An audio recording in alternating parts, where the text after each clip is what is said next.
Welcome back to the channel, ladies and gentlemen, and in this video is a little bit different. I would like to talk about the actual opportunity in Canada, and do we even have it in this day and age? So today I had lunch with a friend of mine and we were talking, right? Like we spoke how it was when he actually immigrated with his family in the 80s, right? So, I mean, it was hard, right? No question about it. They were little, they migrated, and believe it or not, at that time in the 80s, Montreal happens to be the big thing. And then slowly people started kind of moving towards Toronto, right? But at that time, Toronto was that, old, boring city. However, moving here and all of that stuff, they moved all the way to Brampton, Bramalea at that time.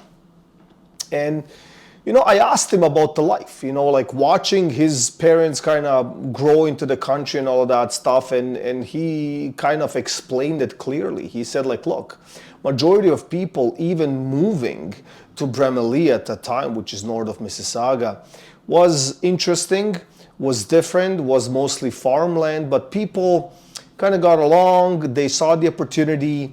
They could develop their dreams, right? Two parents working, mother and a father at the time, getting a job, getting employment, and it wasn't as hard creating that particular dream, right? Like detached home, white picket fence, one vehicle or two vehicles and stuff like that, like getting their kids to school wasn't a big deal at all. So fast forwarding now to 2026, I have a question, and the question is simple. Today's immigration or people that are actually coming to Canada, and please comment on this, how you feel about it. And while you're at it, you can also subscribe if you haven't subscribed yet. But the question is, do actually people feel the same way? Do they actually see the opportunity?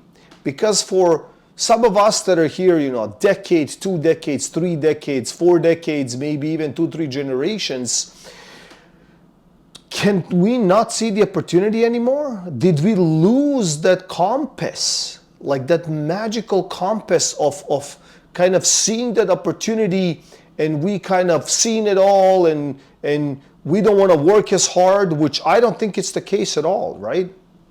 But like, can we not dig through opportunities anymore, right? Or is it just these new people that are arriving, coming, and they're hungry, they want to succeed, they want to do stuff, like, you know what I mean?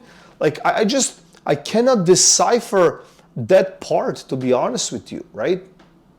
And it kind of struck me, like having lunch today with this friend of mine, and I was like, oh my gosh, like, you make sense, right? Because I remember when we arrived to Canada, and there was that almost, I'm not gonna use the word guaranteed success, but it was guaranteed if you did the following, pay your taxes, get a job, don't be lazy. If you have to go through education, you have to, and you kind of jump through these hoops and whatnot. Like, I'm sure if you went through it, like, most people were kind of upset and mad, like, like they had to renew their driver's license, right? Like, even though they drove the entire continent of Europe or Africa or Asia or whatever, but they still have to, pass the local tests and whatnot, which, fine, it is what it is. You kind of jump through the hoops and you're fine. Same thing with employment. Like, if you had some diplomas and certificates, you still have to go through Canadian school, get that Canadian experience, and kind of move forward. But once you did that, it kind of feels like you're gonna be okay. Like, you know what I mean? Like, you're fine. Like, if two people are employed, even at a, like, let's say a middle class employment. I'm not talking you're a neurosurgeon or whatever, right? Like, I'm just factory worker or construction or stuff like that. You can have a decent living. So the next question is that I have for myself and I have for you, and I know a bunch of you guys across Canada, which I'm extremely thankful, are commenting. People from Vancouver, people from Calgary, Edmonton, Halifax, all over Canada, right? Like not so many Montreal, Quebec, but fine. Sometimes I get those trickle in as well.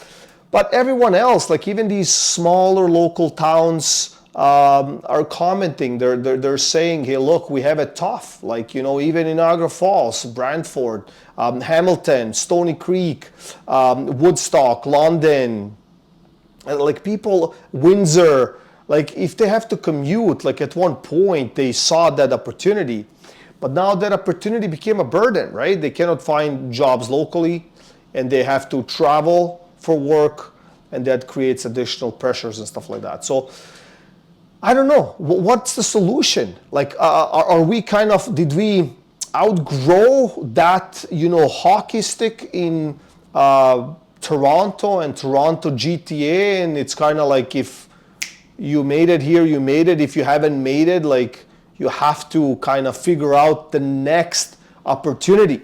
And at one point, I mentioned this before too, the opportunity used to be Calgary. I don't know if it still is. I know that, you know, Calgary has its own local problems, right? Because they were chasing money, oil money, and when that works great, then the economy is good. When it doesn't, they kind of see that immediate crash. What I've kind of heard is that obviously it's cold. Calgary, very cold. Edmonton, very cold. There's that McMurray or something like that I heard, like mining, and people get paid a lot, but it's extremely freezing and whatnot. Like, so there are all these combinations, but it seems like that, you know, British Columbia, Vancouver, and us here in Ontario, Toronto, being that driving machine, that it's no longer, I would say, providing that status, that security that, you know, within 1 to 5 years you will be able to come up with a down payment. Let me put it that way. And then let's say you come with a down payment, like as an immigrant, you immigrate and you have 50K, 100K, 200K, fine, God bless you, come on in, right? But what are you gonna do with that money? Let's say even as a new immigrant, you put down $200,000 as a down payment on $1 million semi-detached or detached property, right? In these cities like Vancouver or Toronto, like I don't even know if it's possible or not. But let's say you do that.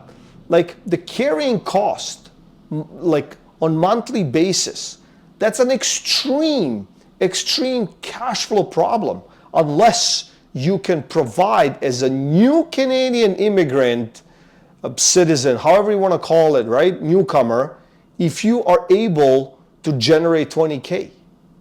Like, who can do that? I don't know. Like, I just don't know, right? So that's something that really kind of struck me today on the conversation, just kind of going through that, you know, psychological training in my head. I'm like, my gosh, it was hard, but it seemed like, you know, like those boomers almost had it paved. I'm not saying it's free. I'm not saying you didn't work for it, so don't get me wrong.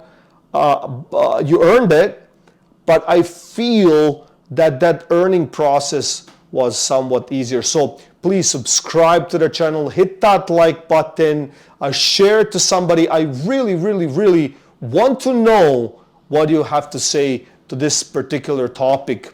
Did we kind of lose that thirst, or this is just the end and it's just too expensive to be in this neck of the woods? Thank you all for watching, and I'll see you in the next one.